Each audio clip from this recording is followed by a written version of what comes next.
Hello friends, welcome to my channel PCS with Chauhan. तो दोस्तों, मेरा नाम है कीरत चौहान और यहाँ हम कर रहे हैं घटना चक्र की जो उत्तर प्रदेश 2022 की बुक है उसको। इसमें उत्तर प्रदेश से रिलेटेड सारी चीज़ें जो है कवर हो रही हैं। यहाँ हम करेंगे पार्ट 6 और यही गाइज हमारा क्या है, लास्ट पार्ट भी है। ठीक है, इसके बाद और कोई वीडियो नहीं, यहाँ ये बुक हो जाएगी कंप्लीट। ठीक है, तो दोस्तों चलिए आगे देखते हैं। शुरू करने से पहले दोस्तों, अगर आप मेरे चैनल पे जाएंगे जो कि है PCS with Chauhan and for all government exams, तो गाइस यहाँ पे जब आप प्लेलिस्ट में जाते हैं तो आप घटना चक्र के जो अन्य सब्जेक्ट है ना उसको अगर आप करना चाहते हैं तो यहाँ आप आके कर सकते हैं। जैसे हम यूबी स्पेशल जो हमारा चल रहा है फिलहाल का, वो तो हम कर ही रहे हैं। दृष्टि घटना चक्र है, आपको मिल जाएगी यहाँ पे। फिर उसके बाद आपको वर्ड ज्योग्राफी मिल जाएगी घटना चक्र की, एंड जो है आप जनरल हिंदी भी पढ़ सकते हैं। ये कंप्लीट हो चुकी है वर्ड ज्योग्राफी, हालांकि अभी चल रही है, इसे मैंने स्टॉप कर रखा है। जब ये बुक कंप्लीट हो जाएगी मैं इसे भी स्टार्ट कर दूंगी। ठीक है, उसके बाद अगर आप इंडियन पॉलिटी करना चाहते हैं तो आपको कंप्लीट 77 वीडियोज़ में आपको पूरी की पूरी घटना चक्र की पॉलिटी मिल जाएगी। 55 वीडियोज़ में आप पढ़ सकते हैं पूरा इंडियन ज्योग्राफी, यहाँ पे मिल जाएगा आपको। ठीक है, और उसके बाद है गाइस मॉडर्न हिस्ट्री, आप यहाँ पे कर सकते हैं। मॉडर्न हिस्ट्री ऑफ इंडिया कर सकते हैं, एंशिएंट हिस्ट्री ऑफ इंडिया कर सकते हैं, एंड यहाँ पे हमने फिजिक्स। अभी फिलहाल घटना चक्र के इतने ही सब्जेक्ट हमने करवाए हैं। बाकी हमारा जो टारगेट है पूरी की पूरी जितने भी सब्जेक्ट हैं घटना चक्र के वो सारे कंप्लीट कराना है। तो दोस्तों, अगर आपको वीडियो पसंद आएगी तो वीडियो को करिएगा लाइक, एंड चैनल को सब्सक्राइब नहीं किया है तो चैनल को सब्सक्राइब कर लीजिएगा, एंड शेयर जरूर करिएगा अपने दोस्तों में जो भी घटना चक्र पढ़ना चाहते हैं विद एक्सप्लेनेशन। गाइस यहाँ हमने पूरा एक्सप्लेन करके बताया है, ये नहीं कि सिर्फ रीड किया है। आप एक बार जरूर देखिएगा एंड कमेंट करके जरूर बताइएगा। अगर आपको बिल्कुल पसंद आए तो प्लीज़ प्लीज़ प्लीज़ कमेंट करके जरूर बताइएगा। चलिए फिर स्टार्ट करते हैं, जहाँ तक हम कंप्लीट कर चुके थे उससे आगे। चलिए गाइस, जितना हम कर चुके थे उससे आगे पहुंच जाते हैं। हम पेज नंबर 10 तक कर चुके थे, अब पेज नंबर 110 तक हो चुका था। 111 देखते हैं। यहाँ पे देखिए क्या लिखा है। देखिए यहाँ पे लिखा है पंडित दीनदयाल उपाध्याय ग्रामोद्योग रोजगार योजना। तो इसमें है उद्देश्य इसका लिखा है कि ग्रामीण क्षेत्रों में बढ़ती बेरोजगारी का समाधान करना, ग्रामीण शिक्षित बेरोजगार युवकों के शहरों की ओर पलायन को हतोत्साहित करना। ठीक है, और अधिक से अधिक रोजगार के अवसर गांव में ही उपलब्ध कराना। अगर रोजगार गांव में मिल जाएगा इस तो गांव से लोग क्या है, पलायन नहीं करेंगे शहरों की तरफ। ठीक है, ये उद्देश्य है। ठीक है, अब यहाँ पे लिखा है इसकी पात्रता और विशेषताएं देख लेते हो। पात्रता लिखा है खनिज, वन और गैर परंपरागत ऊर्जा और वस्त्र एवं सेवा आधारित उद्योग पात्र संभावित समूह के रूप में निर्धारित।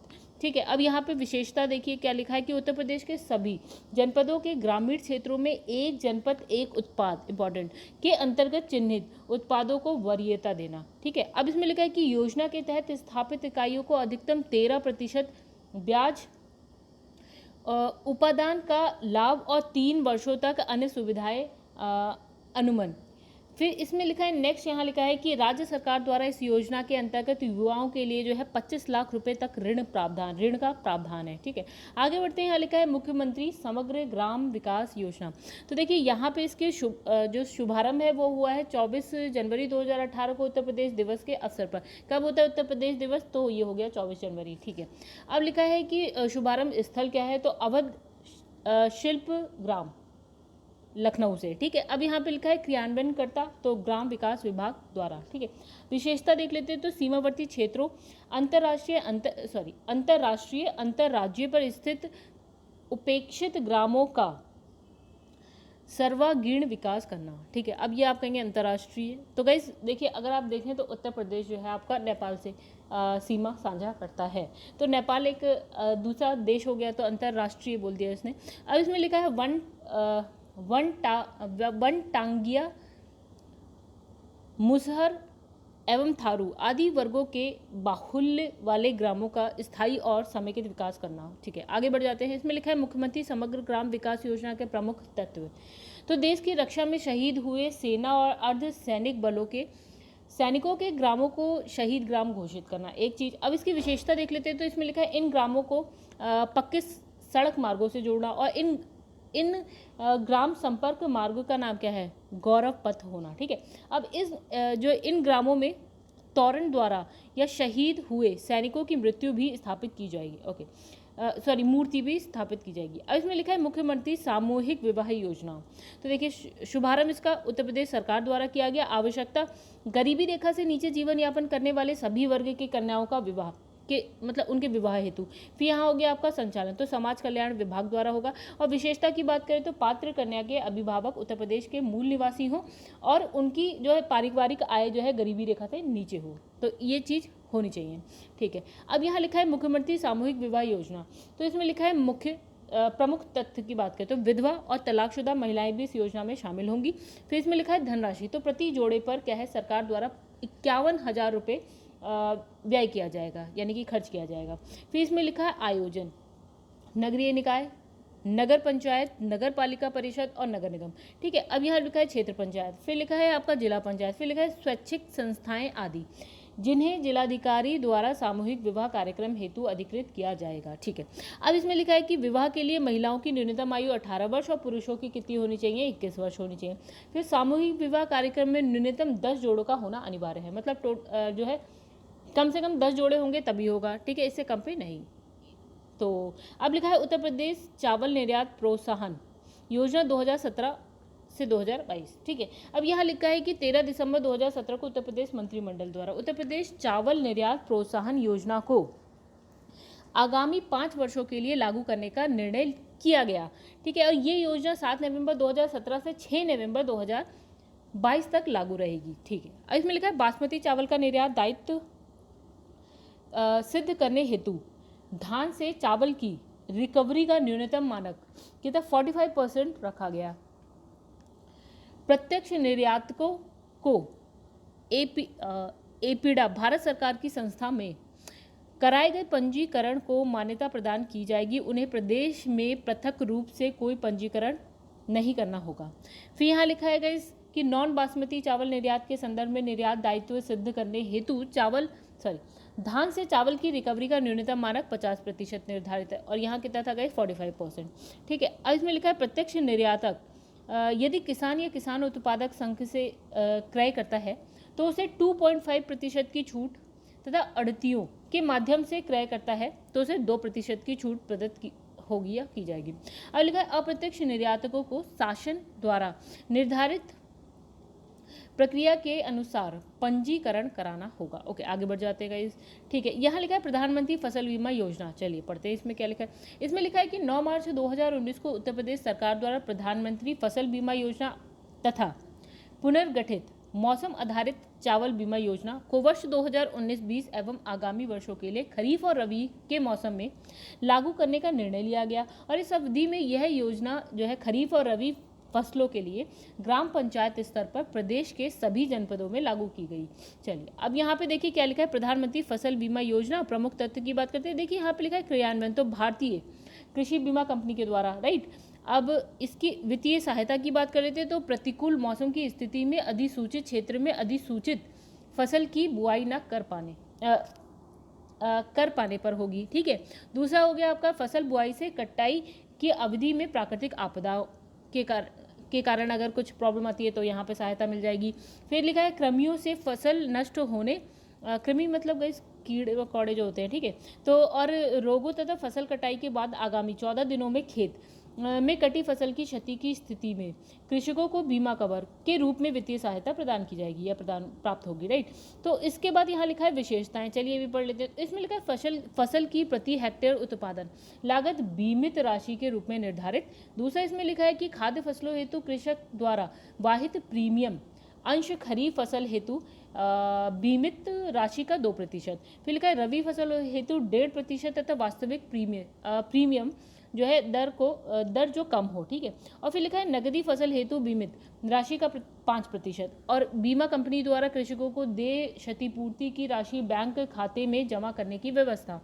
फिर उपयुक्त तरीकों से हुए फसल की क्षति का आकलन फसल कटाई प्रयोगों से प्राप्त उपज के आधार पर आकलित, ठीक है। अब देखिए यहाँ पे क्या लिखा है, नोट लिखा है, चलिए इसको पढ़ लेते हैं क्या है ये। इसमें लिखा है कृषकों द्वारा वाहित प्रीमियम अंश से अधिक और फसल से वास्तविक प्रीमियम दर के अंतर्गत की धनराशि को प्रीमियम पर अनुदान के रूप में केंद्र और राज्य सरकार बराबर वहन करेगी, ठीक है।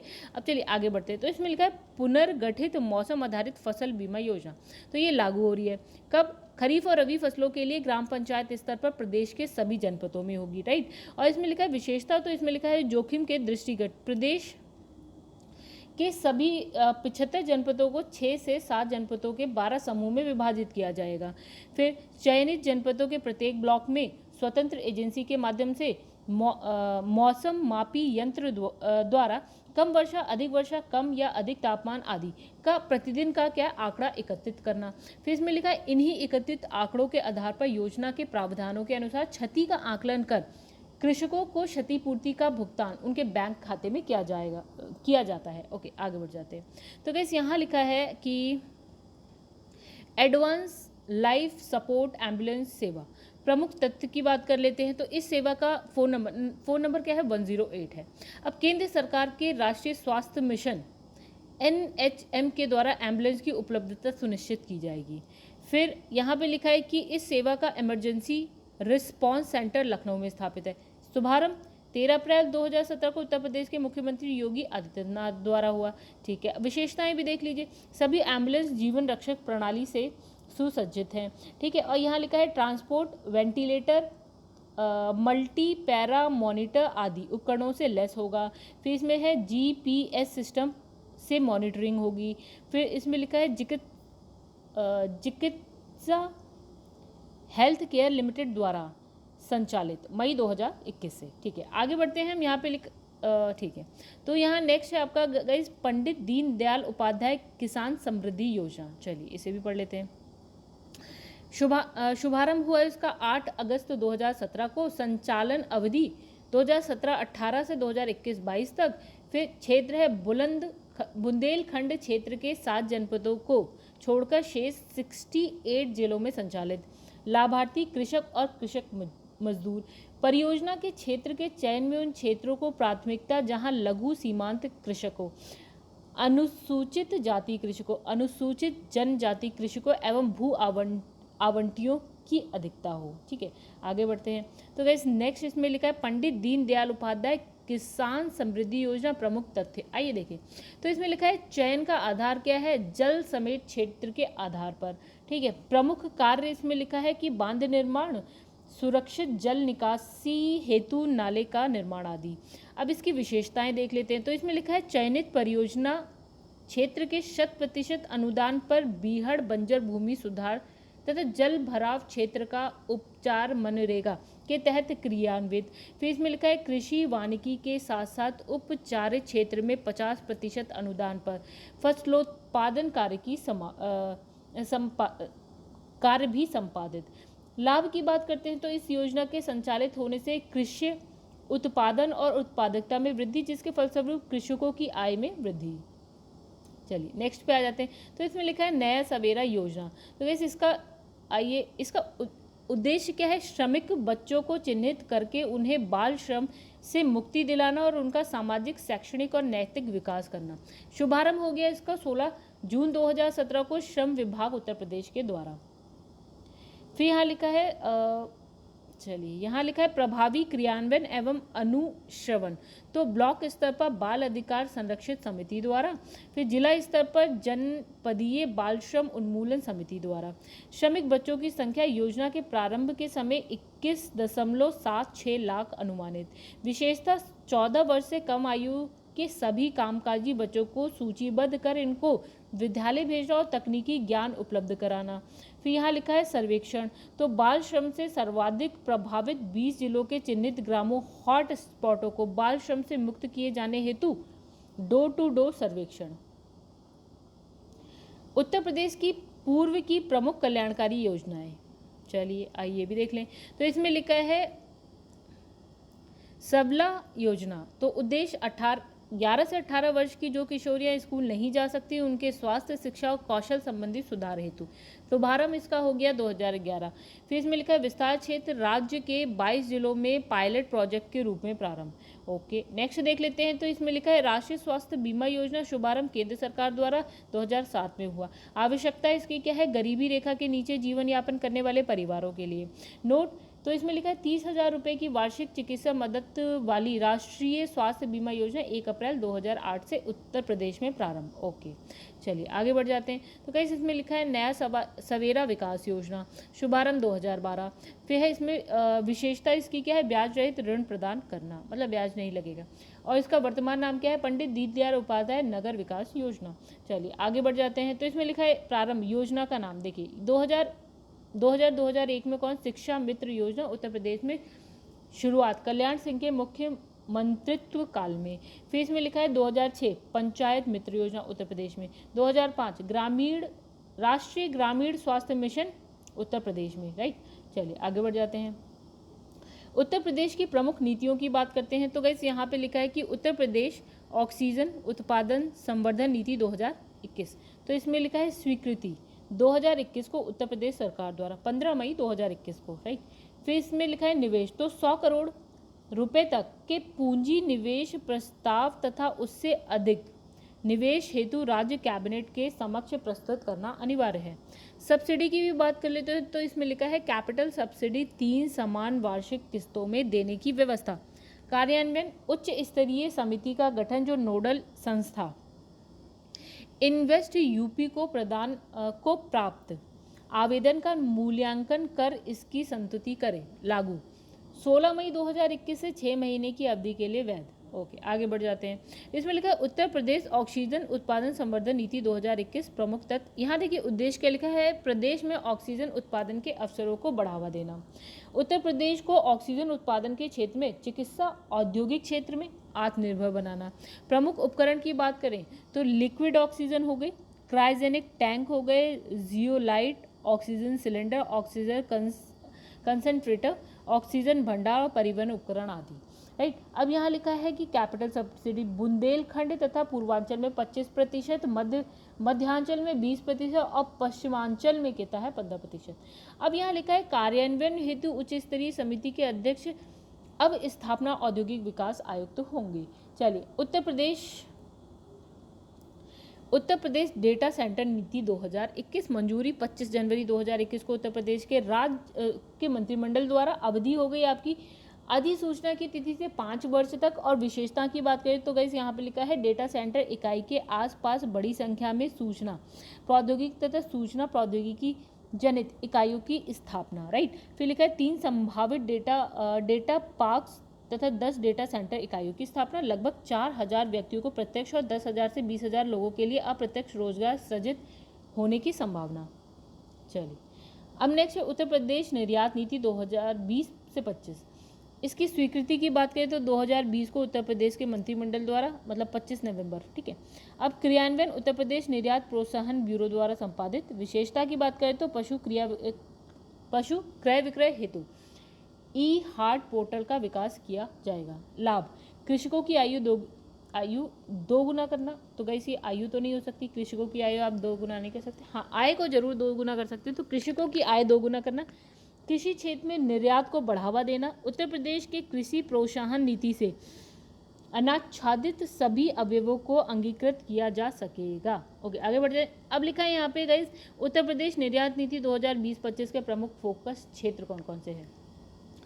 पर्यटन, शिक्षा, सेवा क्षेत्र, रक्षा उत्पाद हो गया, स्पोर्ट्स गुड्स हो गए, कास्ट उत्पाद आदि। ओके, आदि नहीं है गाइस, अभी हम पढ़ रहे हैं। ग्लास एवं सिरेमिक उत्पाद, कालीन हो गए, दरियाँ हो गई, चर्म उत्पाद हो गए, हैंडलूम टेक्सटाइल हो गया, इंजीनियरिंग गुड्स, कृषि प्रसंस्करण, खाद्य उत्पाद आदि। चलिए आगे बढ़ जाते हैं। तो वैसे यहाँ पे लिखा है कि उत्तर प्रदेश निर्यात नीति 2020-25 के उद्देश्यों की प्राप्ति हेतु प्रमुख क्रियान्वयन रणनीति। चलिए रणनीति पढ़ते हैं। तो इसमें लिखा है निर्यात प्रक्रिया का सरलीकरण एकल खिड़की प्रणाली के माध्यम से करना, जिससे निर्यात संबंधी प्रपत्र का शीघ्र निस्तारण एवं निवारण हो सके। Make in Uttar Pradesh, make in India के ब्रांड का विकास एवं प्रोत्साहन, निर्यात योग्य उत्पादों हेतु भौगोलिक संकेतक यानी कि GI पंजीयन प्राप्त करने में सहयोग करना। B2B एक्सचेंज की स्थापना, जिससे राज्य के लघु एवं छोटे उद्यमी भी ऑनलाइन व्यापारिक सुविधा का लाभ प्राप्त कर सके। और सेवा क्षेत्र से निर्यात बढ़ाने हेतु विशेष प्रावधान करना। उत्तर प्रदेश में निर्यात और निर्यातकों हेतु विश्लेषणात्मक डेटाबेस का निर्माण आदि, ये सारी चीज़ें हो गई। और उसके बाद गए यहाँ लिखा उत्तर प्रदेश निर्यात नीति 2020-21 का उद्देश्य क्या है, 20-25 का उद्देश्य क्या है। निर्यात के क्षेत्र में विकास और प्रतिस्पर्धा को बढ़ावा देना, निर्यात सहायक संस्थानों को निर्यात संबंधी आवश्यक सहायता एवं सेवा प्रदान करना, राज्य में निर्यात में वृद्धि हेतु तकनीकी एवं भौतिक अवसंरचनाओं की स्थापना एवं विकास करना। चलिए आगे बढ़ जाते हैं। यहाँ लिखा उत्तर प्रदेश इलेक्ट्रॉनिक्स विनिर्माण नीति 2020, लिखा है कि 18 अगस्त 2020 को उत्तर प्रदेश राज्य मंत्रिमंडल ने इस नीति को मंजूरी प्रदान की, जिसके बाद ये नीति संपूर्ण राज्य में प्रभावी हो गई। इसके तहत बुंदेलखंड पूर्वांचल में निवेश के लिए विशेष प्रावधान किए गए हैं। ये नीति अधिसूचना जारी होने की तिथि से 5 वर्ष के लिए मान्य है। ठीक है, उत्तर प्रदेश इलेक्ट्रॉनिक विनिर्माण नीति 2020 के प्रमुख लक्ष्य क्या है। पहले इसमें लिखा है 40,000 करोड़ का निवेश आकर्षित करना, प्रदेश में 3 इलेक्ट्रॉनिक मैन्युफैक्चरिंग क्लस्टर की स्थापना, प्रदेश में 3 उत्कृष्टता केंद्र की स्थापना, फैब इकाइयों के माध्यम से सेमीकंडक्टर निर्माण में निवेश आकर्षित करना, प्रदेश में लगभग 4 लाख रोजगार के अवसर प्रदान करना, प्रदेश में घरेलू विदेशी निवेशकों द्वारा इलेक्ट्रॉनिक सिस्टम डिजाइन विनिर्माण ESDM पार्क की स्थापना करना। चलिए आगे बढ़ते हैं। तो गाइस यहाँ लिखा है निर्यात के अंतर्गत नीति के अंतर्गत बनने वाले 3 इलेक्ट्रॉनिक विनिर्माण cluster. Okay, Yamuna express way औद्योगिक विकास प्राधिकरण ने जेवर हवाई अड्डे के पास इलेक्ट्रॉनिक सिटी की स्थापना, गौतम बुद्ध नगर। आगे बढ़ जाते हैं। दूसरा है आपका बुंदेलखंड में रक्षा इलेक्ट्रॉनिक विनिर्माण क्लस्टर। तीसरा है आपका लखनऊ उन्नाव कानपुर जोन में मेडिकल इलेक्ट्रॉनिक विनिर्माण क्लस्टर। चलिए आगे बढ़ जाते हैं दोस्तों। तो आगे हमारे पास ये है उत्तर प्रदेश इलेक्ट्रॉनिक विनिर्माण नीति 2020 में भूमि संबंधित उपादान के प्रावधान। तो यहाँ पे देखिए क्या लिखा है, इसमें लिखा है मध्यांचल एवं पश्चिमांचल क्षेत्र में सरकारी अभिकरण से भूमि खरीदने पर तत्सम प्रचलित सेक्टर दरों पर 25% भूमि उपादान। दूसरा लिखा है यहाँ पे कि बुंदेलखंड एवं पूर्वांचल क्षेत्र के लिए उपादान 50%। फिर भूमि उपादान कुल परियोजना लागत के 7.5% या 75 करोड़ रुपए जो भी कम हो की सीमा तक प्रदान किया जाएगा। चलिए नेक्स्ट पे आ जाते हैं। तो गाइस यहाँ पे नेक्स्ट है उत्तर प्रदेश इलेक्ट्रॉनिक विनिर्माण नीति 2020 के लिए निवेश हेतु अन्य सुविधाएं। यहाँ लिखा है समस्त ESDM इकाइयों को अधिकतम 10 वर्ष के लिए इलेक्ट्रॉनिक ड्यूटी से 50% छूट। अब दूसरा इसमें लिखा है कि 200 करोड़ रुपए तक निवेश वाली इकाइयों को अधिसूचित बैंक वित्तीय संस्थाओं से लिए गए ऋण के ब्याज की दर पर 5% प्रति वर्ष की ब्याज उपादान की प्रतिपूर्ति 5 वर्ष तक प्रति वर्ष 1 करोड़ रुपए की सीमा तक करना। सकल घरेलू पेटेंट हेतु 5 लाख रुपए और अंतर्राष्ट्रीय पेटेंट हेतु 10 लाख रुपए की सीमा तक पेटेंट फाइलिंग लागत की 100% प्रतिपूर्ति वास्तविक आधार पर करना इत्यादि। नेक्स्ट इसमें लिखा है कि सड़कों, ऊर्जा, जलापूर्ति, परीक्षण सुविधाओं आदि आधारित सुविधाओं के विकास पर निहित EMC का 50% योगदान भारत सरकार द्वारा किया जाएगा। इसमें नोट लिखा है कि इस नीति के तहत पूंजी उपादान सरकार द्वारा गठित समिति के आधार पर प्रदान किया जाएगा। चलिए नेक्स्ट आ जाते हैं। तो गाइस यहाँ पे लिखा है कि उत्तर प्रदेश स्टार्टअप नीति 2020। तो अनुमोदन की बात करें तो 8 जुलाई 2020 को राज्य मंत्री परिषद द्वारा अनुमोदित। अवधि की बात करें तो अधिसूचना की तिथि से 5 वर्ष के लिए। फिर है वित्त पोषण की बात करें तो सब्सिडी के साथ 1000 करोड़ के स्टार्टअप फंड और यूपी एंजल नेटवर्क की स्थापना और इंक्यूबेटर्स और स्टार्टअप को बढ़ावा देने के लिए एक समर्पित ऑनलाइन पोर्टल की व्यवस्था। देन यहाँ पे बात करें अगर हम विशेषताएं तो युवाओं को रोजगार आकांक्षी के बजाय क्या है रोजगार प्रदाता बनाने में सहायक भूमिका निभाना। अब इसमें लिखा है इस नीति से लगभग जो है 50,000 व्यक्तियों को प्रत्यक्ष रोजगार और 1 लाख व्यक्तियों को अप्रत्यक्ष रोजगार सृजित होने की संभावना है। आगे बढ़ जाते हैं गाइस। तो यहाँ पे देखिए क्या लिखा है उत्तर प्रदेश स्टार्टअप नीति 2020 के प्रमुख लक्ष्य। लिखा है स्टेट ऑफ आर्ट उत्कृष्टता केंद्र की स्थापना, राज्यों की स्टार्टअप रैंकिंग के अंतर्गत प्रदेश की शीर्ष 3 राज्यों में लेना। फिर लिखा है कि भारत के सबसे बड़े इंक्यूबेटर की स्थापना लखनऊ में किए जाना। फिर इसके बाद लिखा है कि प्रदेश में 100 इंक्यूबेटर्स तथा राज्य के प्रत्येक जनपद में कम से कम एक इंक्यूबेटर की स्थापना। फिर लिखा है राज्य में कम से कम 10,000 स्टार्टअप की स्थापना के अनुकूलन इकोसिस्टम का सृजन करना। नेक्स्ट आपका उत्तर प्रदेश वेब मीडिया यहाँ लिखा है उत्तर प्रदेश वेब मीडिया नीति 2016 में संशोधन हुआ है। आइए पढ़ें क्या लिखा है। इसमें लिखा है कि 5 फरवरी 2020 को उत्तर प्रदेश सरकार द्वारा इस नीति में संशोधन से संबंधित प्रस्ताव को मंजूरी प्रदान की गई है। तो 2016 में प्रख्यापित उत्तर प्रदेश वेब मीडिया नीति का मुख्य उद्देश्य न्यूज़ वेबसाइट पोर्टल को शासकीय विज्ञापन प्रदान किए जाने का नियमन। ओके चलिएगा इसमें पढ़ते हैं। इसमें लिखा है प्रादेशिक प्राथमिकताओं में समावेशन हेतु प्रमुख संशोधन। प्रदेश सरकार की नीतियों, उपलब्धियों, कल्याणकारी योजनाओं का प्रचार प्रसार किए जाने के निमित्त वेबसाइट को उनके 2 वर्ष के प्रदर्शन के आधार पर सूचीबद्ध किया जाएगा। विज्ञापन एवं दृश्य प्रकार निदेशालय की नीतियों के अनुसार वेबसाइट को विज्ञापन प्रदान करने हेतु हिट्स की संख्या को 2.5 लाख से घटाकर 0.5 लाख कर दिया गया है। वेबसाइट की 5 श्रेणियां बनाई गई हैं। संशोधित नीति के अंतर्गत वेब मीडिया में विज्ञापन अधिकतम एक वेब पृष्ठ प्रति वेबसाइट के प्रतिबंध को समाप्त कर दिया गया। वेबसाइट की गणना अंतर्राष्ट्रीय स्वीकृत एवं विश्वसनीय third party tools Google analytics, CommScope आदि द्वारा की जाएगी और गणना का आधार यूनिक यूजर होगा। चलिए अब आ जाते हैं उत्तर प्रदेश कृषि निर्यात नीति 2019। तो गाइस यहाँ लिखा है लागू करने हेतु मंजूरी।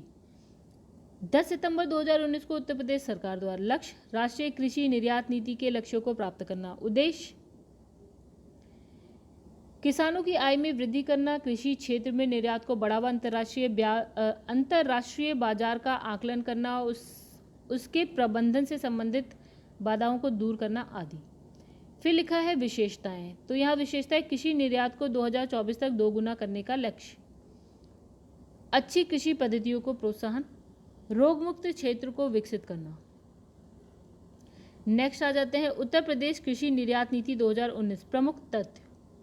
लिखा है कि ताजे फल एवं सब्जियों के निर्यात हेतु लंबी दूरी के समुद्री प्रोटोकॉल को बढ़ावा देना, राज्य कृषि निर्यात में वृद्धि हेतु जिले या जिलों के समूह के क्षेत्रों में क्लस्टर बनाना, राज्य को अंतर्राष्ट्रीय बाजार के अवसरों से जोड़ते हुए कार्यक्रमों का आयोजन।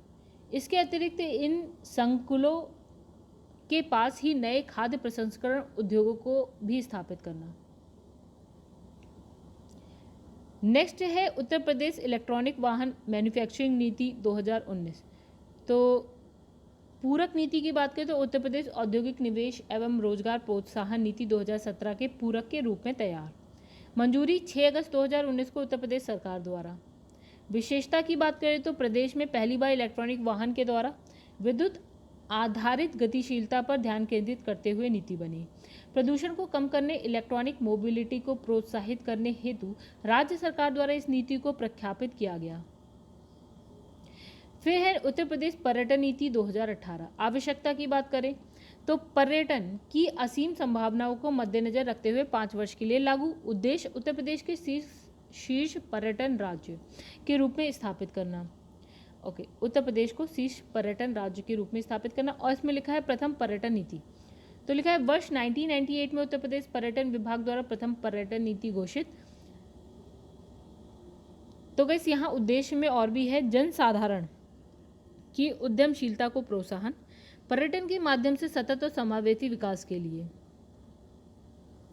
अब लिखा है पर्यटन नीति के प्रमुख परिपथ। तो उत्तर प्रदेश प्रथम पर्यटन नीति 1998 की बात करते हैं। व्रज परिपथ मथुरा, वृंदावन, आगरा तथा श्री कृष्ण की लीलाओं से जुड़ा क्षेत्र। बुंदेलखंड परिपथ झांसी, ललितपुर, देवगढ़, कालिंजर, चित्रकूट तथा निकटवर्ती क्षेत्र। बौद्ध परिपथ भगवान बुद्ध से जुड़े पवित्र स्थल। फिर है विंध्य परिपथ विंध्याचल तथा सोनभद्र से जुड़ा क्षेत्र। अवध परिपथ लखनऊ, प्रयागराज व उनके मध्य के क्षेत्र। वन इको साहस एवं साहसिक पर्यटन परिपथ। फिर जल विहार परिपथ ऐसे क्षेत्र जहां जल क्रीड़ा की संभावनाएं हैं। अब आ जाते हैं हम उत्तर प्रदेश पर्यटन नीति 2016। हेरिटेज आर्क, आगरा, लखनऊ, वाराणसी परिक्षेत्र, महाभारत परिपथ, तो महाभारत काल से जुड़े स्थल, रामायण परिपथ, तो रामायण में उल्लिखित स्थल, जैन परिपथ, जैन धर्म से जुड़े स्थल, सूफी परिपथ, सूफीवाद से जुड़े प्रमुख स्थल, स्वतंत्रता संग्राम परिपथ, तो स्वतंत्रता संग्राम से जुड़े स्थल। फिर है क्राफ्ट, क्यूजीन एवं कल्चर ट्रेन, हस्तशिल्प, व्यंजन एवं विशिष्ट सांस्कृतिक केंद्र। तो ये भी हो गया गाइस। आगे आ जाते हैं। इसमें लिखा है उत्तर प्रदेश पर्यटन नीति 2018 के प्रमुख बिंदु। इसमें लिखा है कि सालाना 5,000 करोड़ रुपए का नया निवेश एवं 5 लाख प्रत्यक्ष और परोक्ष रोजगार अवसर प्रदान करना, घरेलू पर्यटकों के आगमन से सालाना 15% और विदेशी पर्यटकों की संख्या में जो है 10% वृद्धि करना। फिर है इको टूरिज्म को बढ़ावा देने का विशेष प्रयास करना। फिर नेक्स्ट इसमें लिखा है प्रदेश में 1 लाख पर्यटकों को राष्ट्रीय पार्क और वन्य जीव विहार की तरफ आकर्षित करना। फिर लिखा है कि 10 हेरिटेज भवनों को प्रतिवर्ष हेरिटेज होटल में तथा पर्यटन लैंड बैंक का सृजन करना। फिर इसमें है नेक्स्ट की स्थानीय उद्यमिता को मेलों और पर्वों के माध्यम से आकर्षित करना। फिर लिखा है पुरस्कार सम्मान, पंडित महावीर प्रसाद द्विवेदी पुरस्कार 2020-21 राजगोपाल सिंह वर्मा को सेवानिवृत्त उप निदेशक सूचना एवं जनसंपर्क विभाग उत्तर प्रदेश। तो गाइस यहाँ लिखा है कब सम्मानित किया गया, तो 14 मार्च 2021। कहाँ? लखनऊ में। फिर है पुरस्कार राशि क्या रही? 1 लाख रुपए। श्री वर्मा को यह पुरस्कार उनके मौलिक कृति बेगम समरू का सच गद के लिए प्रदान किया गया। चलिए आगे बढ़ जाते हैं। उत्तर प्रदेश बाल साहित्य सम्मान 2020 की बात कर लेते हैं। यहाँ लिखा है अक्टूबर 2022 में उत्तर प्रदेश हिंदी संस्थान द्वारा घोषित पुरस्कार और प्राप्तकर्ता की सूची। सुभद्रा कुमारी चौहान बाल साहित्य सम्मान डॉक्टर मंजरी शुक्ला को दिया गया। फिर इसमें लिखा है सोहन लाल द्विवेदी बाल कविता सम्मान श्याम पटल पांडे को। अमृतलाल नागर बाल कथा सम्मान डॉक्टर अनीता भटनागर जैन को। डॉक्टर राम कुमार वर्मा बाल नाटक सम्मान रविंद्र प्रताप सिंह को। फिर इसमें लिखा है कि जगपति चतुर्वेदी बाल विज्ञान लेख सम्मान कल्पना कुल श्रेष्ठ को। फिर है उमाकांत मालवीय युवा बाल साहित्य सम्मान सिराज अहमद को दिया गया। फिर इसमें लिखा है कि लल्ली प्रसाद पांडे बाल साहित्य पत्रकारिता सम्मान श्याम नारायण श्रीवास्तव को। ओके आगे बढ़ते हैं। तो यहाँ लिखा है उत्तर प्रदेश हिंदी संस्थान पुरस्कार अक्टूबर 2021 में वर्ष 2020 के लिए प्रदत्त प्रमुख पुरस्कार। तो भारत भारती सम्मान पुरस्कार राशि 8 लाख रुपए पांडे शशि भूषण शीतांशु अमृतसर। ठीक है। इसमें लोहिया साहित्य सम्मान पुरस्कार राशि है 5 लाख रुपए और डॉक्टर राम कठिन सिंह लखनऊ से हैं। फिर इसमें लिखा है हिंदी गौरव सम्मान पुरस्कार राशि 5 लाख रुपए भगवान सिंह फ्रॉम गाजियाबाद। फिर महात्मा गांधी साहित्य सम्मान पुरस्कार राशि 5 लाख डॉक्टर महेंद्र मधुकर मुजफ्फरपुर बिहार। ओके आगे बढ़ते हैं। लिखा है पंडित दीनदयाल उपाध्याय साहित्य सम्मान पुरस्कार राशि 5 लाख रुपए doctor Devendra Deepak from Bhopal. फिर लिखा है अवंती बाई साहित्य सम्मान पुरस्कार राशि 5 लाख रुपए doctor Satish Alok from Noida. फिर है राजश्री पुरुषोत्तम दास टंडन सम्मान पुरस्कार राशि 5 लाख रुपए गुजरात प्रांतीय राष्ट्रभाषा प्रचार समिति वर्धा। अब है कला भूषण सम्मान पुरस्कार राशि है 2.5 लाख रुपीस एंड ये दिया गया है आपका सुनील कुमार फ्रॉम लखनऊ। फिर इसमें मदन मोहन मालवीय विश्वविद्यालय स्तरीय सम्मान पुरस्कार राशि है 1 लाख रुपए दिया गया है डॉक्टर रामकृष्ण फ्रॉम लखनऊ। ठीक है। अब लिखा है साहित्य भूषण सम्मान पुरस्कार राशि 2.5 लाख रुपीस है। इसमें लिखा है मूसा खान अशांत बाराबंकी। ठीक है। अब इसमें लिखा है Dayanand Jadiya Abodh Lucknow. Doctor Manju Shukla from Lucknow. Doctor Sushil Kumar Pandey Sahityendu Sultanpur. फिर इसमें लिखा है रामकरण मिश्र सैलानी बहराइच, सतीश आर्य गोंडा, केशव प्रसाद वाजपेयी रायबरेली, धीरेन्द्र वर्मा फ्रॉम लखनऊ, फिर है शिवकांत मिश्रा विद्रोही फ्रॉम गोंडा। लिखा है श्री लाल शुक्ल समृद्धि इको साहित्य सम्मान 2020 तो प्रदान किया गया जनवरी 2022। इस किसको दिया गया? उत्तर प्रदेश के कथाकार शिव मूर्ति को वर्ष 2021 हेतु। विशेषता विजेता को प्रतीक चिन्ह प्रशस्ति पत्र और 11 लाख रुपए का पुरस्कार राशि दी गई।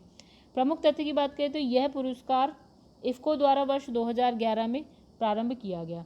अब लिखा है राष्ट्रीय प्रदीप सम्मान 2020 पुरस्कार राशि हो गई 2 लाख रुपए प्रदान किया गया। तो 25 जनवरी 2021 को मध्य प्रदेश सरकार द्वारा किसको? डॉक्टर शिव ओम अंबर, फर्रुखाबाद, उत्तर प्रदेश।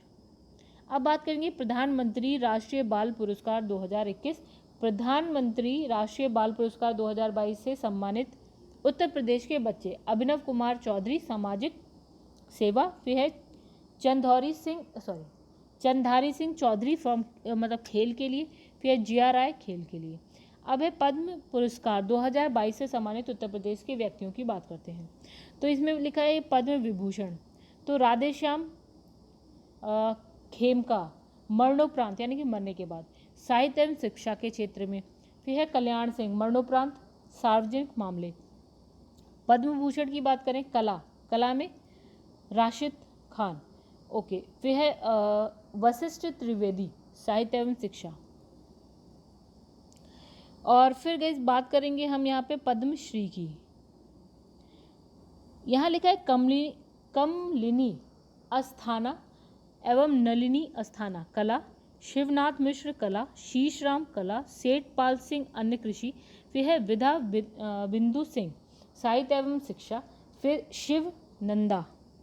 शिवनंदा अन्य योगा, फिर इसमें लिखा अजय कुमार सोनकर विज्ञान है अभियांत्रिकी, अजिता श्रीवास्तव कला, doctor Kamlakar Tripathi medicine. Next आपका रानी लक्ष्मीबाई एवं लक्ष्मण पुरस्कार 2020-21 प्रदान किया गया 24 जनवरी 2021 को उत्तर प्रदेश स्थापना दिवस के अवसर पर। तो उत्तर प्रदेश का स्थापना दिवस 24 जनवरी किसके द्वारा? मुख्यमंत्री योगी आदित्यनाथ और जो राज्यपाल हैं आनंदीबेन पटेल उनके द्वारा। किसको? कुल 18 खिलाड़ियों को जिनमें जो है 8 महिलाएं और 10 पुरुष थे। फिर राशि की बात करें तो प्रत्येक खिलाड़ी को कांस्य प्रतिमा और 3,11,000 रुपये राशि। फिर यहाँ बात करेंगे रानी लक्ष्मीबाई पुरस्कार प्राप्तकर्ता सामान्य वर्ग, ठीक है। तो इसमें लिखा है स्वर्णिमा जायसवाल हैंडबॉल, प्रियंका एथलेटिक्स, ठीक है, Vandana Kataria hockey, Sakshi Johri wushu and Himani Singh shooting. चलिए उसके बाद हम बात करेंगे लक्ष्मण पुरस्कार प्राप्तकर्ता सामान्य वर्ग नितिन तोमर कबड्डी, सूरज यादव वुशु, फिर है गौरव बालियान कुश्ती, पुनीत कुमार रोइंग, फिर है आपका वेटरन वर्ग तो राजकुमार कुश्ती, कुलदीप कुमार एथलेटिक। तो गाइस यहाँ पे लिखा है पुरस्कार रानी लक्ष्मीबाई पुरस्कार की बात करें तो वेटरन वर्ग में थी आपकी बिमला सिंह एथलेटिक्स, और यहाँ पे दिव्यांगजन सामान्य वर्ग की बात करें तो आकांक्षा चौधरी शूटिंग और ज्योति जो है आपकी तीरंदाजी। अब यहाँ पे लिखा है लक्ष्मण पुरस्कार प्राप्तकर्ता जो दिव्यांगजन सामान्य वर्ग की बात करें तो Abu Hubaida badminton, Varun Singh Bhati athletics, Sachin Chaudhary powerlifting और आकाश शूटिंग। चलिए अब बात करेंगे स्वामी विवेकानंद यूथ अवार्ड। तो प्रदान किया गया जनवरी 2021 में किसके द्वारा? युवा कल्याण विभाग उत्तर प्रदेश के द्वारा। श्रेणियों की बात करें तो व्यक्तिगत हो गई, सामूहिक श्रेणी हो गई। तो इसमें स्वामी विवेकानंद यूथ अवार्ड व्यक्तिगत श्रेणी के लिए 10 लोग हैं। एक लिखा है आपका इंचिका बंसल आगरा, कलीम अतहर पीलीभीत, शुभम मिश्रा लखनऊ, अजीत कुमार लखनऊ, रविकांत मिश्रा फतेहपुर, सागर कसाना गाजियाबाद, कृष्ण पांडे गोरखपुर, फिर है केतन मोर झांसी, प्रवीण कुमार गुप्ता अम्बेडकर नगर, फिर है अंकित मौर्य लखनऊ। चलिए आगे बढ़ जाते हैं। स्वामी विवेकानंद यूथ अवार्ड सामूहिक श्रेणी में प्रथम पुरस्कार तो युवक मंगल दल, तो भावपुर चौखंडी आरा जी लाइन वाराणसी।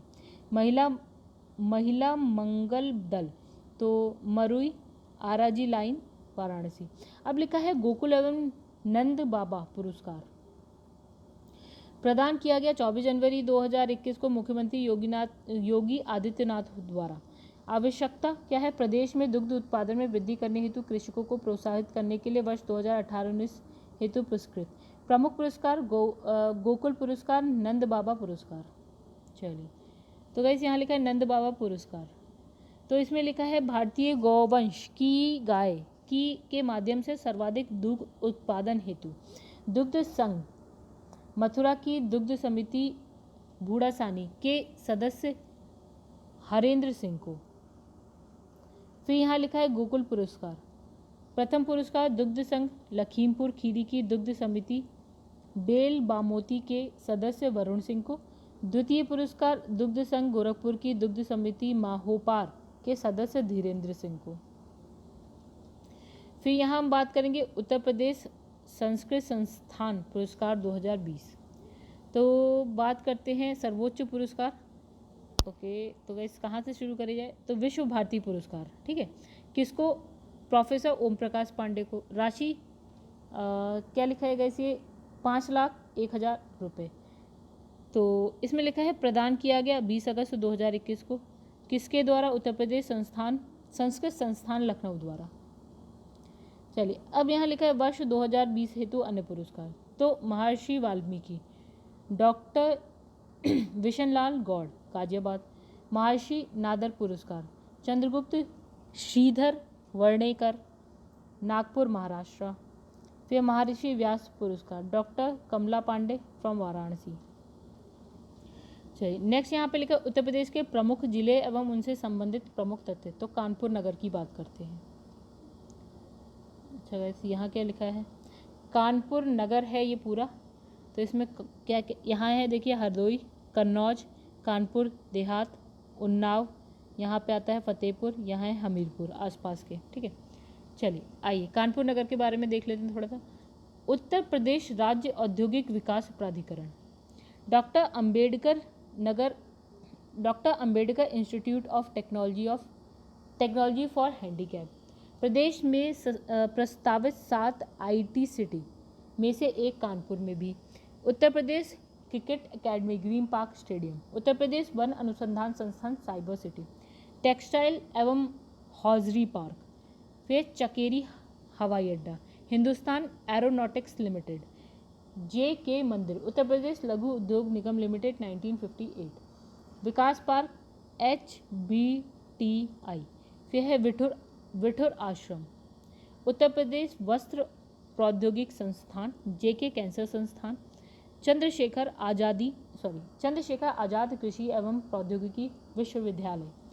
विज्ञान एवं प्रौद्योगिकी उद्यमिता संस्थान। Uttar Pradesh textile technology institute. राजकीय चर्म संस्थान। प्रदेश में 7 इनलैंड कंटेनर डिपो में से एक कानपुर में। कृत्रिम अंग निर्माण लिमिटेड। और क्या है? भारतीय चमड़ा रंगाई एवं जूता संस्थान। केंद्रीय चर्म अनुसंधान संस्थान चेन्नई की इकाई। कानपुर मंडल के अंतर्गत 6 जिले कानपुर नगर, कानपुर देहात, इटावा, फर्रुखाबाद, कन्नौज, औरैया आते हैं। तो नेक्स्ट है इसमें भारतीय प्रौद्योगिकी संस्थान। इसे भारतीय अंतरिक्ष एवं अनुसंधान संगठन ने देश का पहला मॉडल सेंटर बनाया है। वाल्मीकि आश्रम। उत्तर प्रदेश वित्तीय निगम। फिर है निकिडा सिटी कानपुर उन्नाव के बीच। फिर है आपका बलहापारा झील। फिर उत्तर प्रदेश औद्योगिक सहकारी संघ यूपी का। फिर है Indian institute of sugar technology. Kanpur का उपनाम चर्मनगर या उद्योगनगर और चर्मनगर दोनों ही।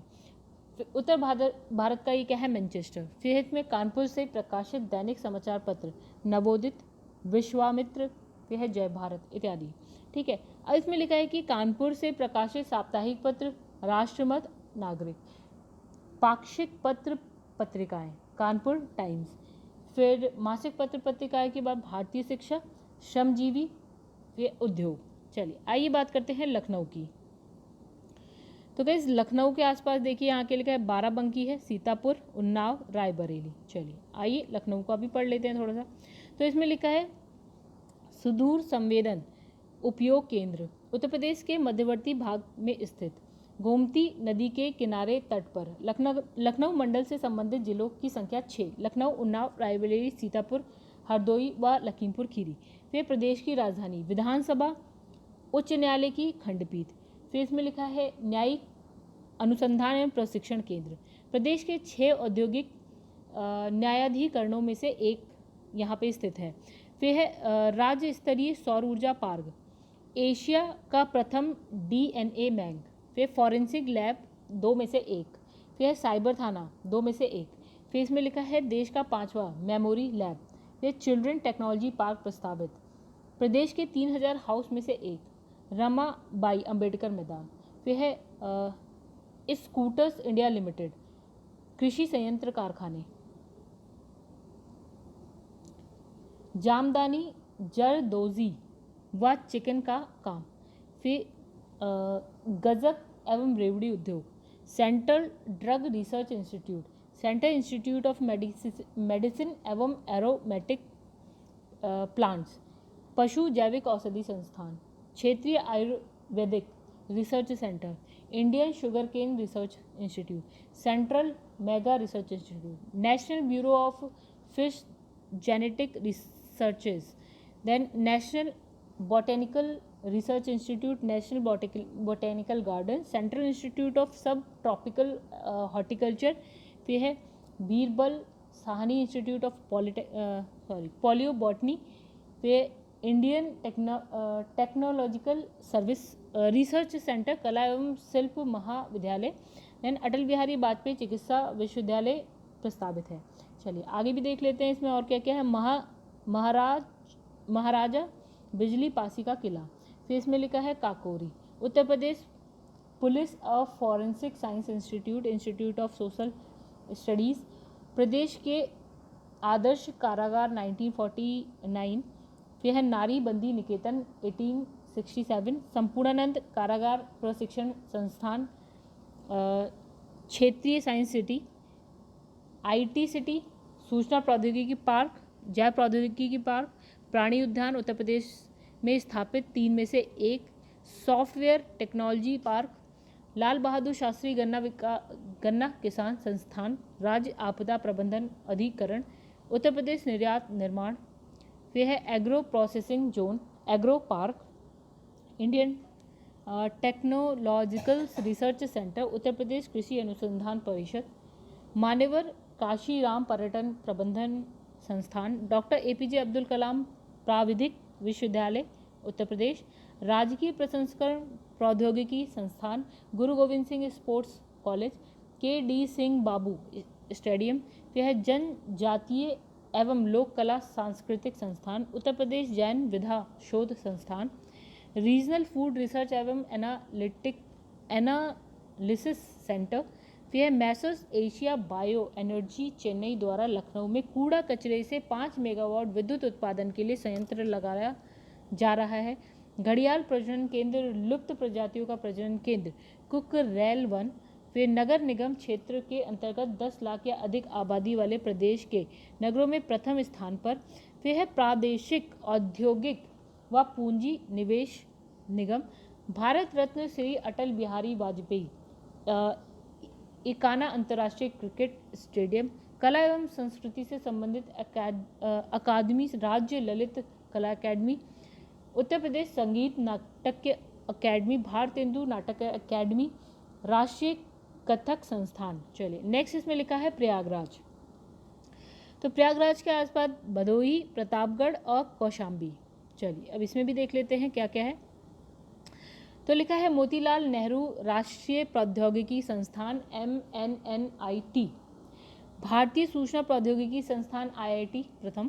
फिर इसमें लिखा है GB पंत सामाजिक विज्ञान अनुसंधान केंद्र झुंसी।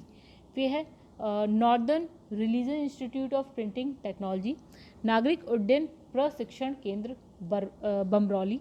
फिर है हरिश्चंद्र अनुसंधान संस्थान, Mehta institute of math and physics, Jawahar नक्षत्रशाला आनंद भवन में, फिर इसमें लिखा है कांच बालू के उत्पादन में अग्रणी, फिर लिखा है साप्ताहिक पत्र राष्ट्रभाषा संदेश, फिर है इफ्को फूलपुर, इलाहाबाद उच्च न्यायालय, सर्वाधिक जनसंख्या वाला जिला, सर्वाधिक विधानसभा सीट वाला जिला कितनी है 12, औद्योगिक न्यायाधिकरण, केंद्रीय अंतर स्थलीय मत्स्यिकी अनुसंधान संस्थान, उत्तर मध्य रेलवे का मुख्यालय, केंद्रीय रेल विद्युतीकरण संगठन का मुख्यालय, भारद्वाज आश्रम, अक्षयवट अकबर किले में स्थित। चलिए आगे देखते हैं गाइस यहाँ पे और क्या क्या है। इसमें लिखा है Naini GEC Hindustan cable limited, Triveni structurals limited, Bharat pump compressors limited, Baidyanath Ayurvedic औषधि फार्म ITI, दैनिक समाचार पत्र भारत, नॉर्दर्न इंडिया पत्रिका, अमृत प्रभात, यूनाइटेड भारत, निराला आर्ट गैलरी, उत्तर मध्य क्षेत्र सांस्कृतिक केंद्र, प्रयाग संगीत समिति, राज्य पांडुलिपि पुस्तकालय, हिंदी साहित्य सम्मेलन, हिंदुस्तानी एकेडमी, भारती भवन पुस्तकालय, उत्तर प्रदेश का सबसे पुराना विश्वविद्यालय इलाहाबाद विश्वविद्यालय, राजकीय मुद्रणालय प्रदेश के 4 में से एक, सूचना टेक्नोलॉजी पार्क IT सिटी प्रस्तावित सॉफ्टवेयर टेक्नोलॉजी पार्क, फिर लिखा है राज्य द्वारा सौर ऊर्जा शहर के रूप में विकासाधीन राज्य के 5 शहरों में से एक, मासिक पत्र पत्रिका अध्यात्म, बाल सखा, कहानी कथा, हिंदुस्तानी समसामयिक, घटना चक्र, नवत्र समाचार पत्र। चलिए आगरा की बात करते हैं। तो आगरा के पास यहाँ देखेंगे आप फिरोज़ाबाद हो गया, मथुरा है, हाथरस हो गया। चलिए आइए देखते हैं गाइज यहाँ पे क्या क्या है।